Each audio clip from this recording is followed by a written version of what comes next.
G'day hobby friends, I just thought I'd give you an update on how that snail tape went in my wet palette. Here it is, wet palette. Well, let's see how manky it is. Let's see if this snail tape, the copper tape that's with an adhesive on the back, has done anything. For reference, I put it in about 3 weeks ago and it's just been kind of just sitting there.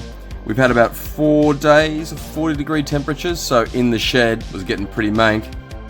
And you can see by this, like these jars, these were full a week ago, and they have just evaporated that much because of the heat we've had here in Sydney. So here we go. I have had a sneak peek, and it's pretty good. There is basically no stinkiness or stankiness in here. It's still damp, and if I peel this up, there's no verdigris on the copper, which is a good sign as well. So all in all, I think that's a pretty good result.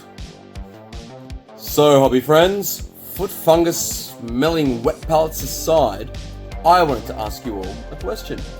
Do you commit to naming your little skirmish figures like I have here? You've got Connor, Gronk, and a few other of these metal Orlocks that I've painted up recently for a Necromunda campaign I'm hoping to get started soon? Or do you just leave them nameless? I tend to find it makes it easier to keep track of them on the field.